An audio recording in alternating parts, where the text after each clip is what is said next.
안녕하세요. 가천대길병원 신경과 성영희입니다. 제가 오늘 말씀드릴 내용은 파킨슨 병 치료와 관리에 대한 이야기입니다. 네, 환자분들 집중해서 들어주시면 많은 도움 되실 거라고 생각합니다. 지금 파킨슨 병은 실제로 지금 파킨슨 병을 앓고 있는 분만의 문제가 아닙니다. 실제 저희 팬데믹 상황에서 파킨슨 팬데믹이라는 용어가 나왔었고요. 그러면서 아티클들이 나왔고, 실제 국내 건강보험공단의 심사평가원 자료에 의하면 2010년도에 6만 명에 달하던 파킨슨 환자들이 2020년도 되면서 11만 명이 되었습니다. 그래서 지금 현재 파킨슨 병이 10년 만에 2배로 증가를 했거든요. 그러면서 실제 비용 부담은 4배로 증가를 했죠. 특히 보시면 70, 80대의 여자 환자에서 많은 증가를 보이고 있습니다. 파킨슨 병이라고 이제 많이 알고 계시는데, 이건 파킨슨은 실제로 단일병이 아닙니다. 환자분들이 파킨슨 증상으로 병원에 오셨을 때 많은 퍼센트는 한 80% 정도는 파킨슨 병이라면, 실제로 파킨슨 병이 아닌 2차적인 파킨슨 증후군, 비전형적 파킨슨증, 이런 것들이 같이 포함이 되어 있습니다. 그래서 환자분들이나 지금 보호자분들, 그리고 지금 구독자분들이 알고 있는 파킨슨이라고 하는 것은 특발성 파킨슨 병이고요. 그리고 이제 저희가 뇌에 어떤 다른 문제가 있다든지 약을 먹어서 생기는 파킨슨증, 이런 것들이 2차적 파킨슨증입니다. 그래서 그 외에도 저희가 좀 더 어려운 비전형적 파킨슨증도 있습니다. 다발성 뇌위축증, 그리고 진행성 핵상마비, 루이 소체 치매, 이런 어려운 병들이 비전형적인 파킨슨증인데, 일반적인 특발성 파킨슨 병과는 달리 진행의 경과도 빠르고 실제로 약물에 대한 반응도도 떨어지고 하기 때문에 많은 환자분들이나 보호자분들이 고통 속에서 지내고 있습니다. 그래서 파킨슨 증상으로 병원에 오셔서 신경과 의사의 정확한 진단을 받고 그 진단에 맞춰서 적절한 치료를 하시는 게 상당히 중요합니다. 제가 보고 있는 환자입니다. 68세 남자 환자고요. 6개월 전부터 오른쪽 다리가 끌려요, 뻣뻣해요, 오른손이 둔해요 하면서 여기저기 다니셨습니다. 어떤 데서는 한쪽이 이제 둔하고 뻣뻣하고 하시니까 뇌경색이라는 이야기도 들었고요. 그래서 MRI를 찍었는데 특별한 병변이 없습니다. 이걸 우리가 MRI가 정상이라고 이야기를 하거든요. 그래서 환자는 MRI가 정상이니까 병이 아닌가 보다 또 생각을 했습니다. 그래서 이런 환자들이 이제 또 시간을 놓쳐서 진단을 제대로 못 받고 있다가 다시 또 불편해져서 저희 외래로 오시게 됩니다. 그러면 저희는 이 환자를 FCIT 펫이라는 파킨슨 펫을 찍어서 도파민의 업테이크를 저희가 보게 됩니다. 소위 말해서 뇌는 구조적으로 멀쩡하지만 기능적으로 이상이 있는 거, 그게 이제 파킨슨 병입니다. 그래서 저희가 펫에서 지금 이쪽이 왼쪽입니다. 왼쪽의 피각 쪽에서 도파민의 어떤 흡수량이 떨어져 있는 것을 볼 수가 있습니다. 오른쪽은 그래도 조금 더 잘 보이죠. 오른쪽도 사실은 살짝 비정상이긴 하지만은 실제로는 오른쪽 뇌가 이런 식으로 많이 떨어져 있고, 왼쪽이 대체로는 괜찮고요. 그래서 환자의 몸은 오른쪽 다리 끌림이 있습니다. 왼쪽 뇌가 문제가 있으면 우리 몸은 한번 건너서 내려옵니다, 신경이. 그러면서 환자는 왼쪽 뇌의 이 도파민 부족을 오른쪽 몸에서 느끼는 거죠. 그래서 한쪽이 뻣뻣하고 둔하고 떨리고 이렇게 해서 우리는 초기 파킨슨 환자를 이런 검사를 통해서 저희가 진단을 합니다. 그러면 이제부터 저희가 본격적으로 치료를 넘어가야 되는데요. 이렇게 해서 제가 환자분한테 영상을 보여드리면서 MRI는 정상인데 이런 식으로 펫에서 도파민 기능이 떨어져 있는 것이 특발성 파킨슨 병입니다 라고 진단을 해드리게 되면, 이분은 이제 심하게 우울해 하시죠. 우시는 분도 계시고요. 환자분들이 검사 결과를 보러 올 때 상당히 긴장을 하고 오세요. 그래서 전날 잠 못 잤다 하시는 분도 있고 하시는데, 이런 진단을 받으시면 이분도 58세, 이제 조금 생활이 안정이 되고 이제 좀 노후가 시작이 되는 그런 시점에서 이제 좀 편안하게 살아볼까 했는데, 이런 불청객이 찾아오면서 인생이 무너지는 느낌을 받으시는 거죠. 그리고 이제 막 알아보십니다. 파킨슨병 여기저기 인터넷에 쳐보고 이거 불치병 아닙니까? 하시면서 우십니다. 근데 실제로는 저희가 그렇게 치면 대부분의 병들이 불치병입니다. 실제 당뇨나 고혈압 약 하나 먹고 없어지는 경우 없거든요. 꾸준히 치료하고 관리하셔야 됩니다. 파킨슨 병도 마찬가지입니다. 저희가 어떤 병의 원인을 없앨 수 있는, 그래서 저희가 졸업을 시켜드릴 수 있는 병은 아니지만, 이런 파킨슨 병의 증상을 꾸준히 약물 치료를 통해서 조절하시고, 그리고 환자분들이 잘 관리하신다면은 환자분들은 일상생활을 충분히 영위할 수 있고요. 직업생활도 하실 수 있습니다. 그래서 파킨슨 병은 만성질환이다. 당뇨랑 고혈압처럼 약물 치료하면서 꾸준히 조절할 수 있다 라고 생각을 하시면 됩니다. 그래서 이제 파킨슨 병의 치료의 근간은 약물 치료입니다. 약물 치료를 시작하셔야 되는데, 약물 치료를 시작하시면서 여러 가지 얘기를 많이 듣습니다. 레보도파는 독하다는데, 파킨슨 약을 먹으면은 뭐 문제가 많이 생긴다는데, 치매가 생긴다는데, 이런 카드라 방송들을 듣고 많이 오십니다. 그런데 실제로는 파킨슨 병은 독한 약은 아니고요. 뇌로 들어가는 신경 전달 물질이다 보니까 초기에 적응하는 기간이 필요하고, 본인한테 맞는 약제를 찾아 나가는 것이 중요합니다. 약물의 종류는 저희가 파킨슨 병이 실제로는 도파민이 부족한 병이기 때문에 이 도파민을 채워주는 약들인데요. 그 도파민을 저희가 먹게 되면은, 도파민은 뇌를 싸고 있는 삼중막인 BBB를 통과하지를 못합니다. 그래서 뇌에 도달을 못하는 거죠. 그래서 그 전구체인 레보도파를 저희가 먹게 됩니다. 그래서 레보도파라는 제형이 파킨슨 치료에서 가장 근간이 되는 치료약이 되고, 그 외에도 도파민을 도와주는, 직접적으로 저희가 뇌 안으로 도와주는 도파민 효능제가 있습니다. 그리고 도파민이 살아서 뇌까지 갈 수 있게끔 이제 효소들을 차단해 주는 거죠. 마오비 차단제, 콤트 차단제, 이런 것들이 있고요.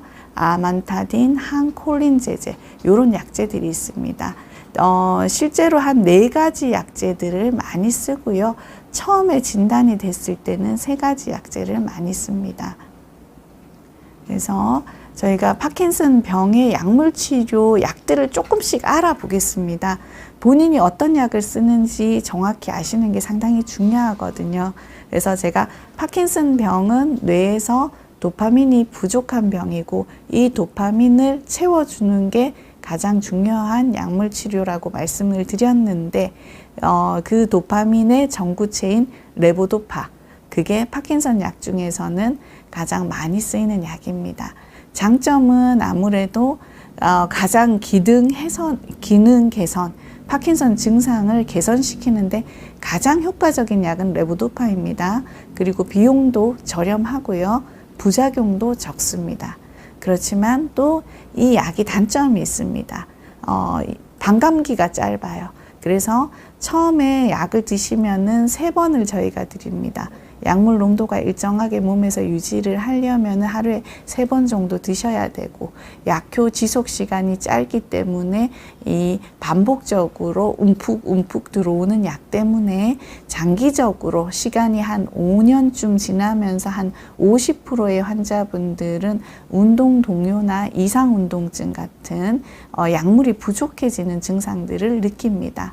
그 외에도 오심부토나 어지럼증, 변비, 망상이나 환시, 이런 이제 부작용들이 동반할 수가 있습니다.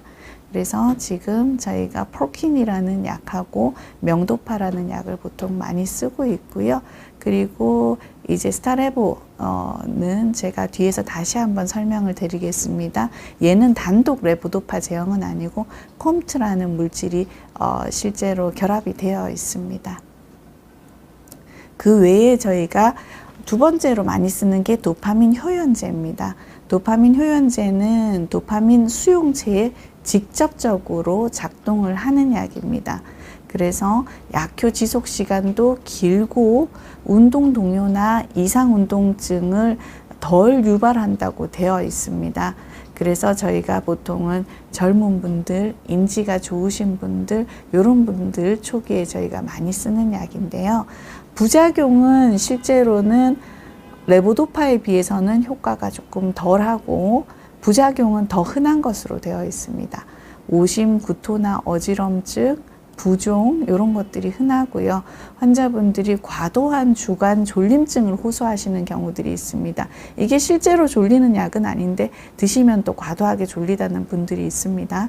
그리고 충동 조절 장애라는 게 있습니다. 그래서 저는 도파민 효연제를 시작하면서 환자분들한테 꼭 말씀드리는 증상 중에 하나인데 이 충동 조절 장애라는 게 어떤 거냐면 도파민 효연제가 특히 아니면 도파민 효연제 말고도 다른 약제도 마찬가지입니다만 파킨슨 약들 대부분이 이런 증상들이 생길 수 있는데 특히 도파민 효연제가 흔한 것으로 되어 있고요.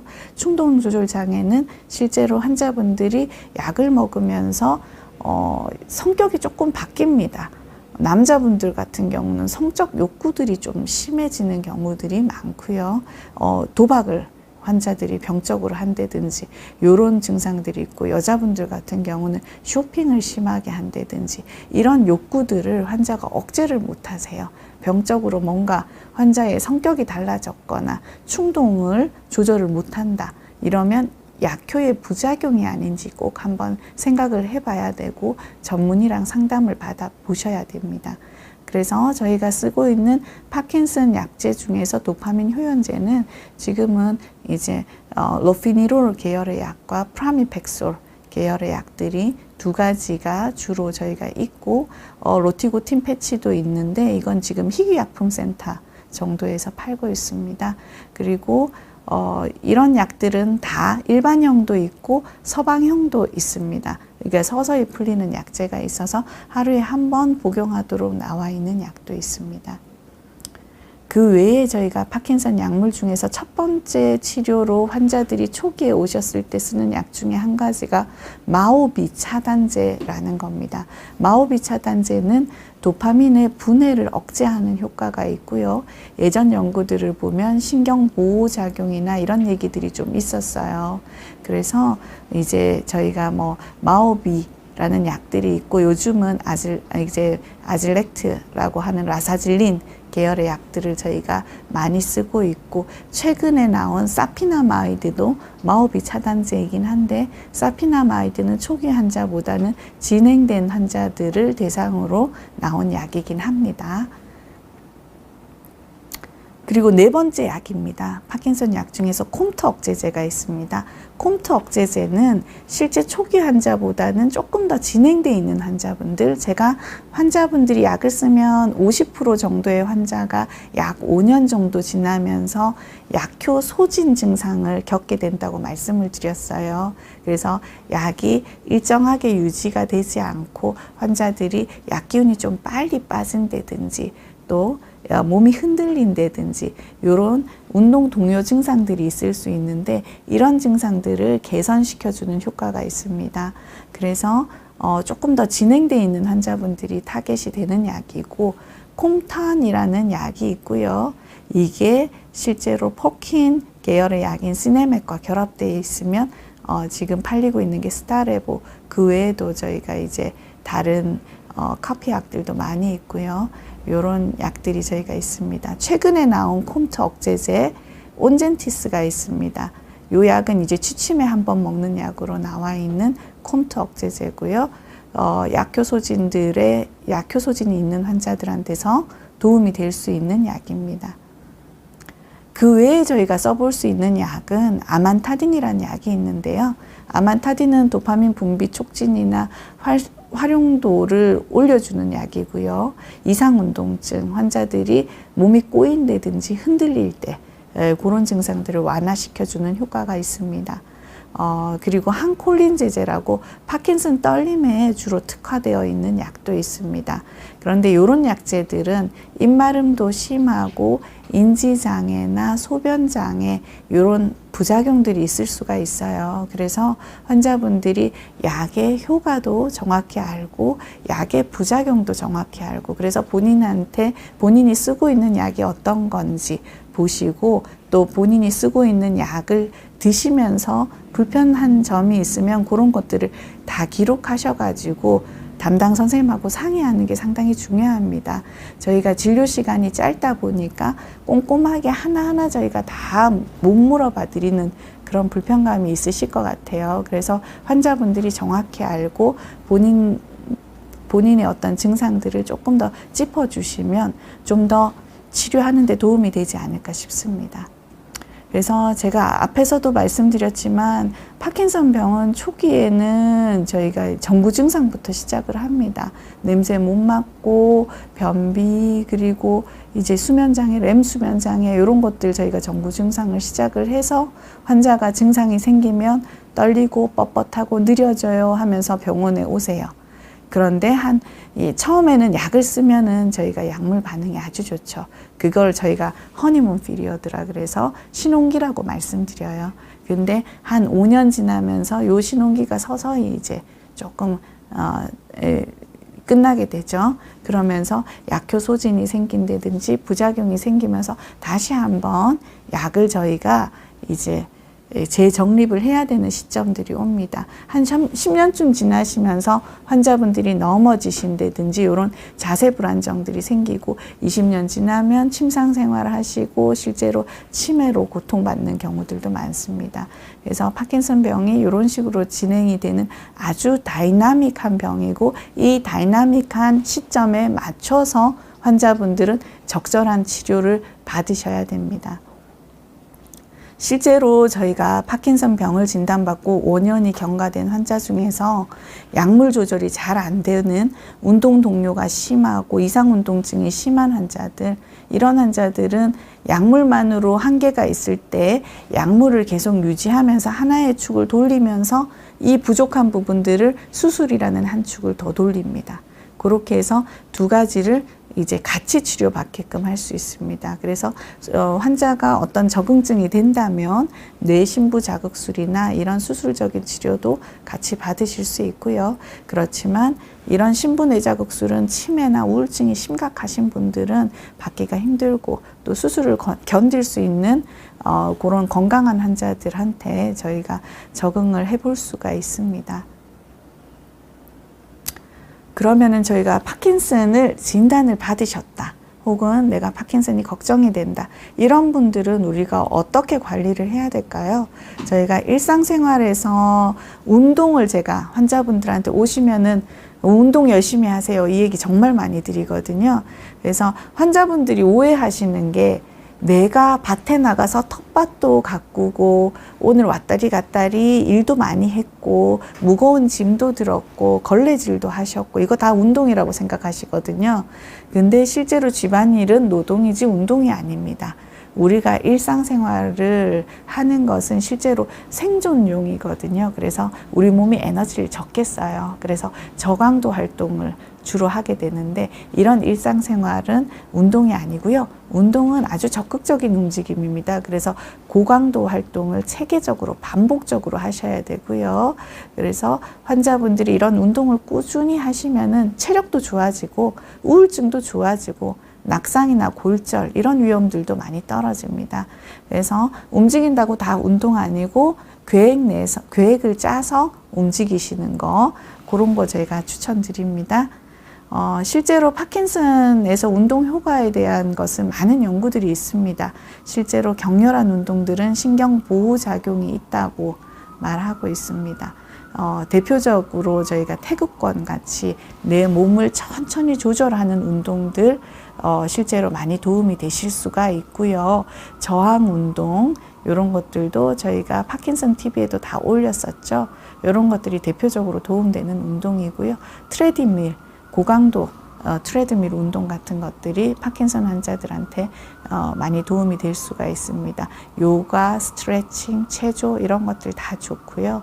저희가 춤추는 거 제가 환자분들한테 말씀드려요. 초기 환자분들은 조금 더 복잡 다단한 운동을 하십시오 말씀드립니다. 춤추시는 거 아주 좋습니다. 기분도 좋고 실제로 파킨슨의 운동이나 비운동 증상들, 삶의 질 다 모두 개선을 시킬 수가 있습니다. 그래서 나에게 맞는 운동을 하나 선택하셔서 이것을 꾸준히 해나가시는 게 파킨슨 병 진행의 가장 중요한 핵심이 될 수가 있습니다. 그리고 제가 두 번째로 저희가 환자분들이 병에 걸리시면 어떤 이야기 하세요? 나 뭐 먹으면 돼요? 뭐 먹으면 좋아져요? 이런 얘기 진짜 많이 하세요. 그래서 저희가 짧은 진료 시간에 일일이 말씀드리지 못하는데 오늘 기회에 또 말씀드립니다. 사과 하나를 드시면 파킨슨 병을 멀리할 수 있습니다. 실제로 미국에서 4만 명의 남자와 8만 명의 여자를 대상으로 해서 실제로 어떤 이제 과일을 드신 분과 아닌 분들을 대상으로 해서 실제 파킨슨병 유병률을 조사를 했더니요. 특히 남자분에서 사과를 하나 드신 분들이 파킨슨병의 예방에 많이 도움이 됐다고 얘기를 하고요. 베리를 10개 이상 드신 분, 이런 분들이 실제로 파킨슨병 진행을 막았다라고 이야기를 합니다. 왜 그러냐? 실제로 플라보노이드라는 성분이 이런 노화나 이런 데 도움이 되고 그래서 신경 보호에 효과가 있었다고 얘기를 하고요. 실제로 사과보다 딸기, 베리류가 조금 더 나았던 건 안토시안이라는 성분이 실제로 딸기에 많이 들어있다고 이야기를 합니다. 그래서 환자분들이 사과나 딸기 이런 것들을 규칙적으로 저희가 사과는 사시사철 다 저희가 살 수가 있거든요. 이런 거 저희가 하루에 한 개씩 드시는 거 도움이 많이 될 수가 있습니다. 그리고 제가 환자분들한테 꼭 말씀드리는 것은 체중 유지입니다. 저희가 연세가 드신 분들은 살이 갑자기 빠지시면 안 되세요. 너무 내가 이제 관절이 안 좋은데 너무 살 비만이다. 이런 분들은 이제 적절한 체중 관리를 위해서 체중을 빼실 필요가 있는데 그게 아니라 실제로 환자분들이 잘 못 드시거나 실제로 운동이 부족해서 근력이 빠져나가면서 체중이 감소하시면 보행이 급격히 나빠지십니다. 제가 저희 가족 이야기입니다. 제 가족이 실제로 체중이 많이 빠졌는데 종종 걸음을 걸으시더라고요. 그래서 제가 파킨슨이구나 하면서 모시고 와서 검사를 했는데 아니세요. 결국은 근감소증 때문에 보행이 안 되시는 거였습니다. 그래서 실제로 환자분들이 적절한 체중을 유지하시고 골밀도와 근력을 유지하시는 거는 아주 중요하고요. 그래서 저희가 심지어는 그런 말이 있습니다. 노후에는 연금보다 근력이라는 말이 있습니다. 그래서 환자분들이 근력과 체중 유지에 많이 신경을 쓰셨으면 좋겠고요. 그러면 뭘 먹어야 되느냐? 일단 제가 앞에서 말씀드렸던 항산화, 노화를 막는다는 그런 물질들을 먹으면 좋겠죠. 아무래도 과일, 딸기류, 사과, 포도 이런 계열의 것들, 그리고 채소나 통곡물들, 달걀, 견과류, 그리고 코코아, 녹차 이런 거 다 도움이 되십니다. 차나 커피는 실제로 파킨슨 예방에 도움이 된다는 연구들이 꽤 많이 나와 있습니다. 그리고 섬유질이 많은 음식들을 저희가 드시라고 말씀드리고요. 물도 제가 하루에 8컵 꼭 마시라고 말씀드립니다. 파킨슨 환자분들이 변비도 많고요. 자율신경계 부전 때문에 어지럼증도 많으세요. 기립성 저혈압 흔하시거든요. 그래서 물을 하루에 8잔 드시는데 아침에 일어나면 무조건 2컵 드시고 식간에 2컵씩 제가 많이 드시라고 말씀드리고 취침 전에는 드시지 말고 화장실 자주 가시니까요. 이런 식으로 환자분들이 관리하시면 좋은데 하루 섬유질은 제가 뒤에서도 다시 말씀드리지만 한 25에서 35g 사이를 섭취하라고 권고를 하고 있습니다. 그리고 충분하게 균형 잡힌 영양 섭취를 하시라고 말씀드립니다. 실제로 환자분들이 드시는 게 100이라면은 이 100의 절반 50%는 섬유질이나 과일, 야채 이런 것들 드시고요. 그리고 나머지 25%는 단백질, 고기, 생선 이런 것들 드시고 그 다음에 나머지 25%는 탄수화물 이런 식으로 식사를 드셨으면 좋겠어요. 그래서 환자분들이 고단백이 약 흡수를 방해한다 해서 실제로 단백질에 대해서 두려움을 가지고 있으신 분들이 있습니다. 시간을 조금 띄우시면 되세요. 고기나 이런 것들 드실 때 약 드시고 한두 시간 지나서 드시거나 하시면은 크게 무리는 없으시고요. 그렇다고 고기 안 드시고 생선 안 드시면 절대 안 되세요. 단백질 충분히 드셔야 되고 일부 운동 동요가 너무 심하신 분들을 제외하고는 실제로 단백질 시기를 제한하실 필요는 없고 단 단백질과 약을 함께 드셨을 때 이게 경쟁적으로 단백질 수용체를 통해서 약이 흡수가 되기 때문에 그렇기 때문에 저희가 단백질하고 약을 함께 드시지 말고 이 식사하시기 1시간 전에 혹은 2시간 전에 이렇게 드시라고 권고를 하는 것입니다.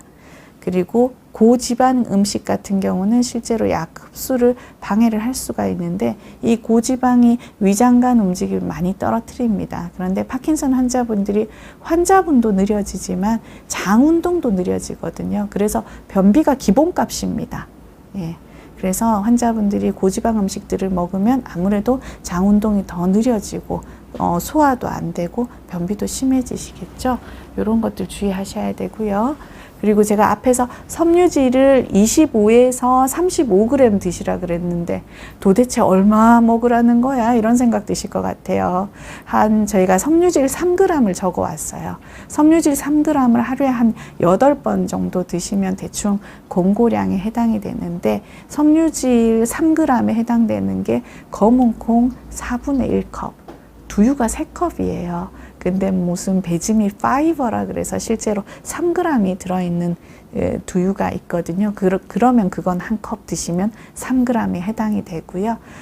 통밀빵 한 조각, 현미밥 한 컵, 저희가 견과류 4분의 1컵, 과일 같은 경우에 우리가 한 2분의 1컵 드시면 이게 3g입니다. 그리고 실제로 익힌 과일은 2분의 1컵, 생채소는 1컵 드셔야 되고요. 중간 크기의 사과 1개가 3g입니다. 중간 크기의 고구마 반 개가 3g이에요. 그런데 이 3g을 하루에 8번은 드셔야 돼요. 그래서 요렇게 저렇게 조합하셔가지고 이제 충분히 섬유질을 환자분이 드시는 식사의 절반 정도를 섬유질을 드셔야 돼요. 상당히 많은 양입니다. 사실 하루에 과일 한 컵, 혹은 채소 한 컵 드시기 쉽지가 않거든요. 그래서 이런 것들 잘 지키시면 건강하게 지내실 수 있습니다.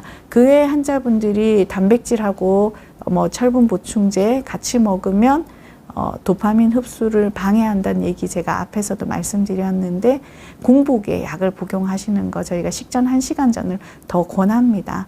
만약에 환자분들이 소화장애 때문에 도저히 안 된다. 그러신 분들은 식후 1시간 정도 지나서 약을 드시기를 권하고요. 약하고 음식이 같이 들어가면 아무래도 흡수량이 떨어지기 때문에 약이 충분한 실력 발휘를 덜 하게 됩니다. 그리고 이제 저희가 치즈 효과 이런 얘기 많이 들어보셨을 거예요. 그래서 마오비 억제제 드시는 분들 치즈 드시면 큰일 나는 걸로 환자분들이 아시고 계신데 그 정도는 아니고요. 아주 환자분들이 많이 드시지 않으면 대부분은 문제가 없습니다. 근데 너무 많이 드시면은 안 되는 음식이 육포나 어포, 치즈, 발효 음식이나 적색 와인, 생맥주 이런 데 저희가 티라민이라는 물질이 있기 때문에 이게 마오비 억제제라 서로 상충을 할 수가 있습니다. 그리고 환자분들이 많이 묻는 거, 이거 제가 종합 비타민제의 설명서에 그렇게 되어 있습니다. 이제 도파민 드시는 분들, 레보도파 드시는 분들 드시지 말라고. 근데 실제로는 비콤시나 뭐 아로나민 골드, 임팩타민 뭐 이런 것들이 실제로 이제 피리독신이란 물질이 있기 때문에 비타민 B6라는 물질이 레보도파 대사를 증진시키기 때문에 약효를 떨어뜨린다. 그런데 실제로는 우리가 먹고 있는 레보도파는 실제로 카비도파나 벤제라자이드랑 같이 결합되어 있어서 시판이 됩니다. 그렇기 때문에 레보도파 단독으로 드시는 경우는 없습니다. 그래서 이 정도의 양은 같이 드셔도 무방합니다. 그러니까 종합 비타민제 편히 드셔도 됩니다. 마지막으로 제가 말씀드릴 내용은 저희가 닥터 파킨슨 이야기입니다. 대한 파킨슨 병 및 이상운동질환 학회와 질병청과 같이 해서 저희가 지금 파킨슨 환자들을 위해서 정확한 정보를 전달하고 또 환자분들 관리를 위한 앱을 저희가 개발을 했습니다. 제가 책임 연구자로 진행을 했고 이 앱이 이런 거고요. 지금 안드로이드 폰을 쓰고 있으신 분은 바로 닥터 파킨슨 띄워쓰지 않고 다운하시면은 치시면은 이제 스토어에서 다운 받으실 수 있고요. 애플 폰을 쓰고 계시는 분은 지금 계속 저희가 추가 작업을 조금 더 하고 있습니다. 그래서 애플 폰도 곧 저희가 등록이 될 예정입니다. 지금 등록을 계속 진행을 하고 있는 중이고요. 프로세스가 조금 길어요. 그래서 진행을 하고 있는 중이라 조만간 받아보실 수 있을 텐데 이 앱을 저희가 무료로 다운받으실 수 있게끔 해놓은 상태고 로그인 쉽게 카카오톡 그냥 계속하기 하시면 넘어가시고요. 메인 화면 들어가시면 이런 식으로 저희가 준비를 해놨습니다. 그래서 파킨슨 병에 대한 소개는 저희 학회에서 일하시는 많은 분들이 영상을 저희가 따로 촬영을 해 주셨고 이 영상은 이 앱에서만 돌아가고 있는 영상입니다. 그리고 파킨슨 병 완전 정보, 저희가 파킨슨 병 증상에 대해서 궁금한 것들 저희가 글로 여기 풀어놨고요. 환자분들이 궁금해하는 사회복지제도 해당 사이트로 저희가 링크까지 연결을 해놨습니다. 그 외에도 환자분들이 병원 오셔서 나 할 말 있었는데 못 나가시는 경우들이 있으세요.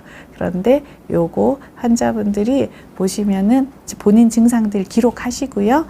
본인 사진이나 동영상도 찍으세요. 동영상 찍으셔서 날짜별로 환자분들 안 좋았을 때 기록해서 가지고 오시면 저희가 진료하면서 같이 봐드릴 수 있을 것 같습니다.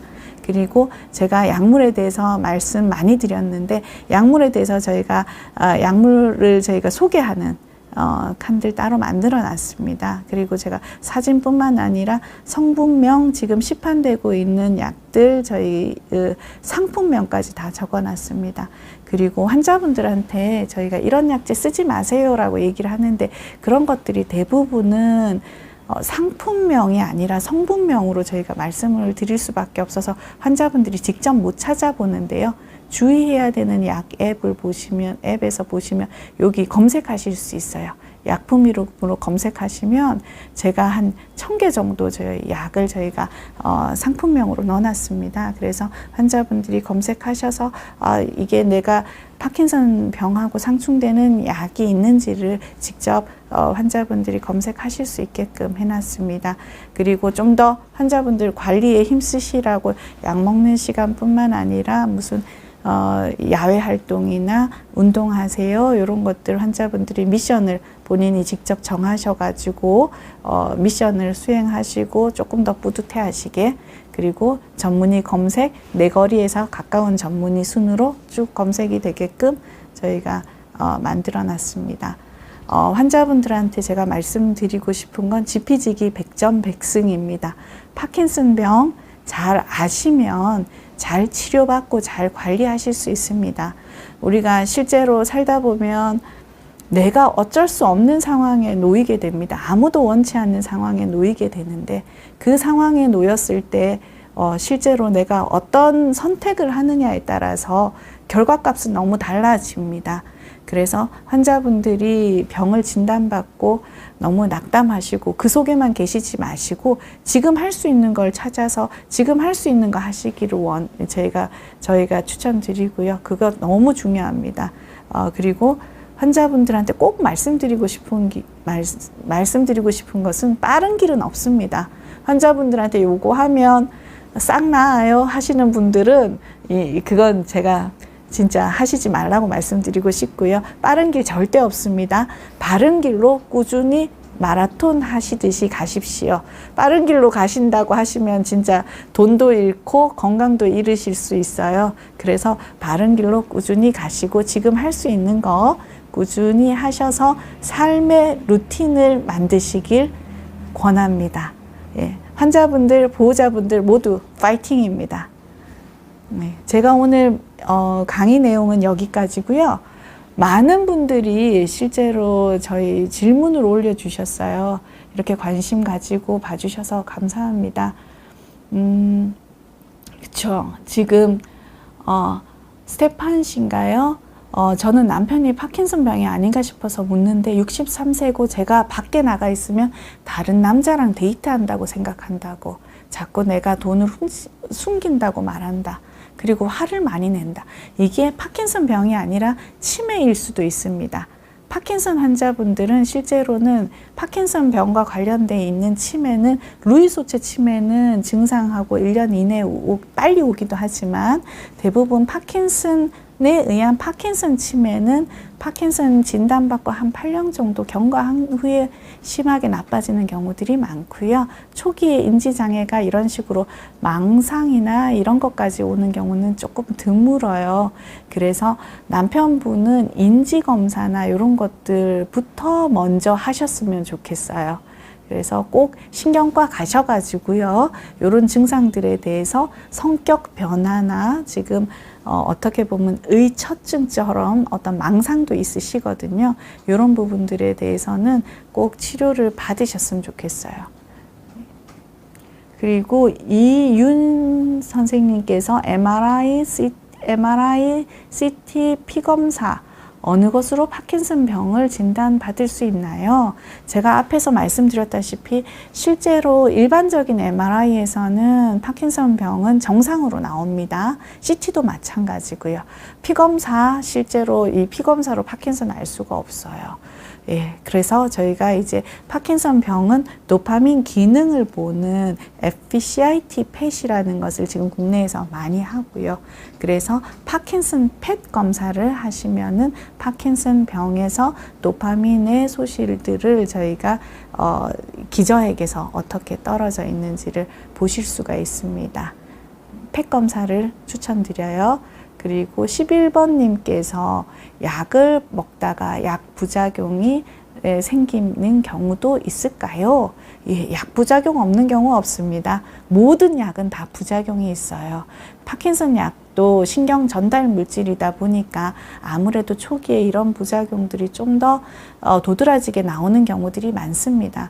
그래서 저도 이제 환자분들한테 약을 쓸 때 약을 한 개 한 개씩 얹어서 쓰면서 저용량부터 시작해서 서서히 올립니다. 그래서 환자분들한테 저희가 약을 쓰면서 제가 시작하면 한 2, 3개월 지나면 좀 편해지실 겁니다 라고 말씀드리면서 조금씩 약을 올리거든요.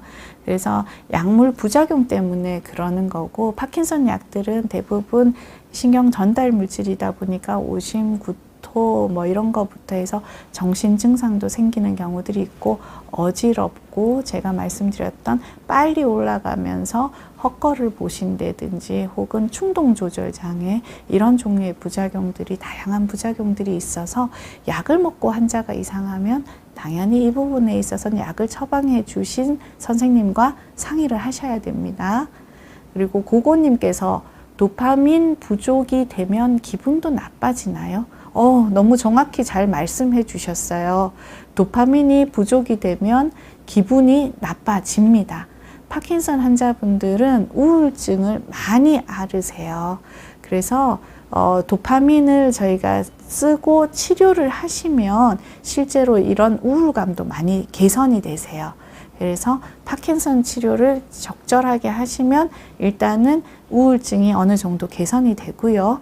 그렇게 해서도 부족한 부분들은 적극적인 약물 치료나 이제 행동 치료나 이런 걸 통해서 우울증에서 벗어나시려고 적극적으로 노력하시는 게 중요합니다. 그리고 김정훈 님께서 질문을 주셨는데, 파킨슨 병은 파킨슨 병으로 인해서 사망으로 가는 것은 아니라고 하던데 맞을까요?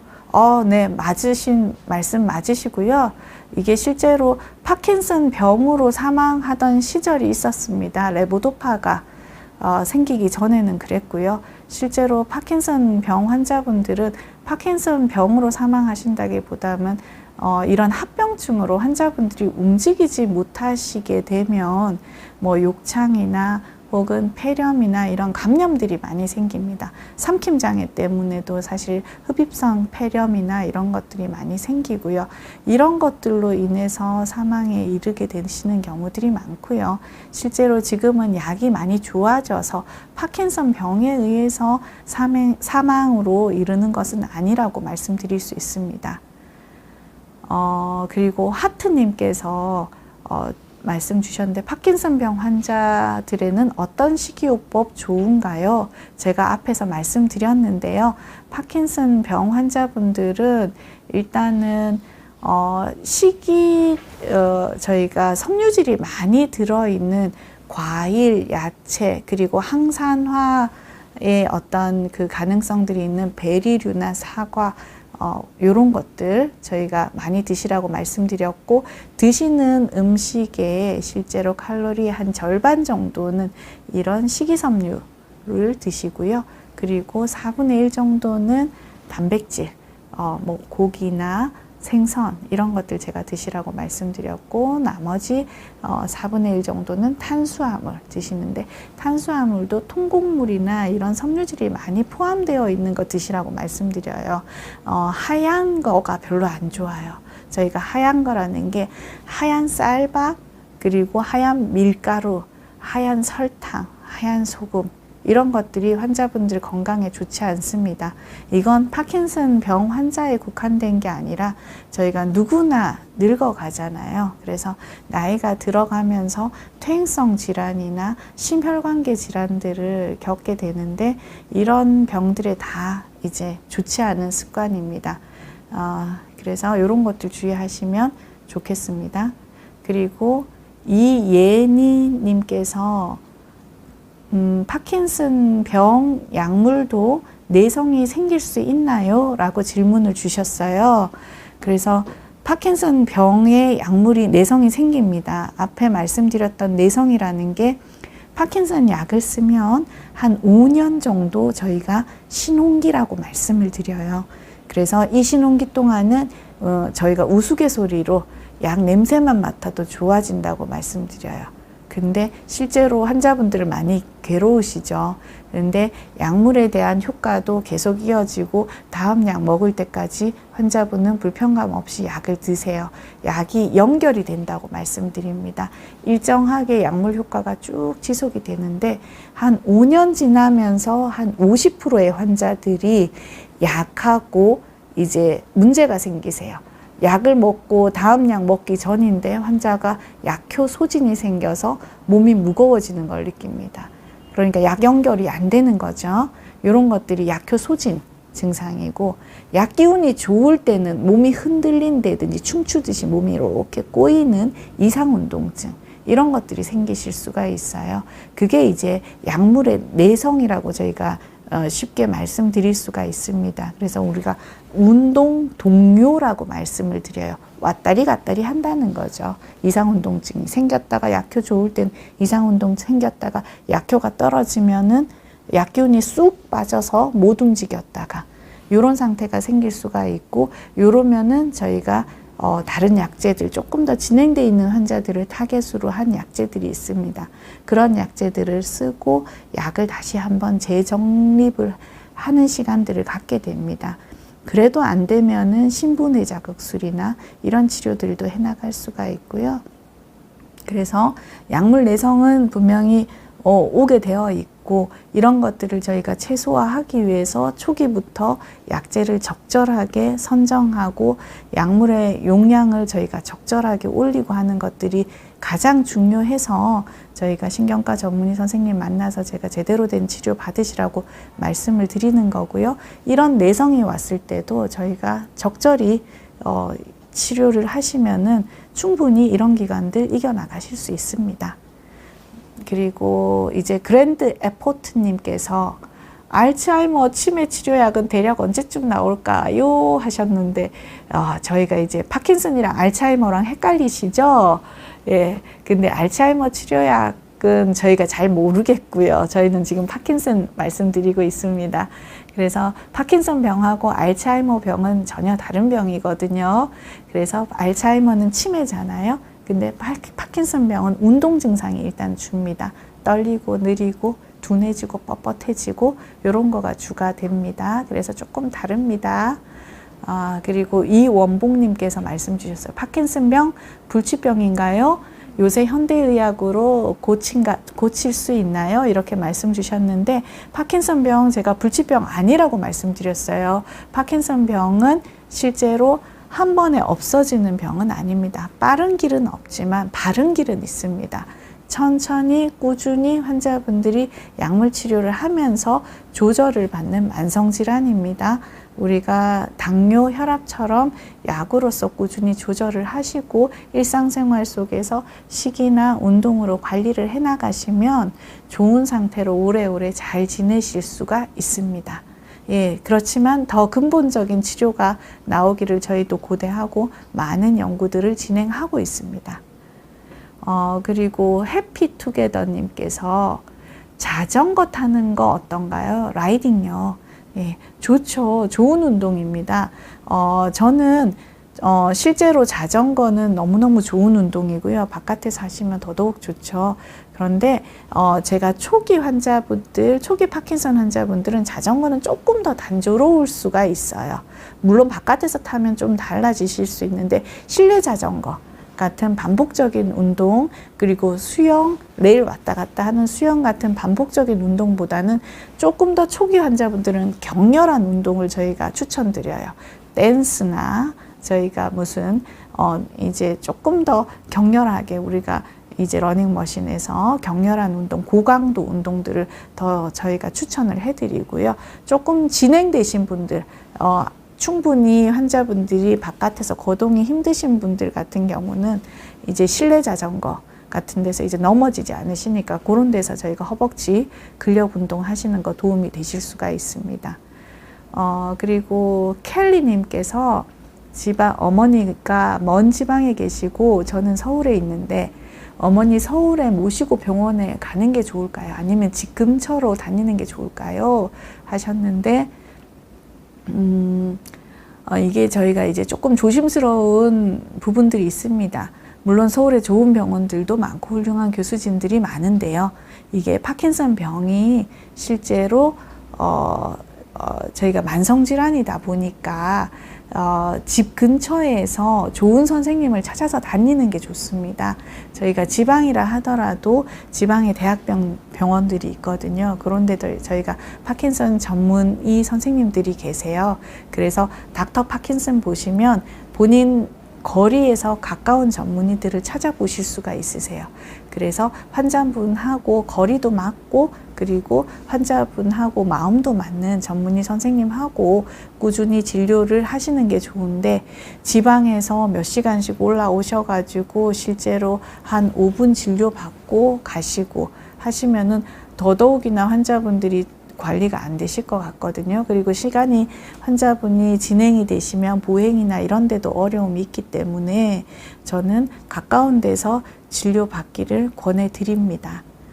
네. 지금까지 많은 질문해 주시고 관심 가져주셔서 감사하고요. 환자분들 그리고 보호자분들 힘내서 꾸준히 바른 길로 가십시오. 그리고 본인만의 루틴을 만드셔서 약도 잘 드시고, 그리고 운동도 하시고 좋은 음식 드시고, 예, 모두 다 파이팅입니다. 감사합니다.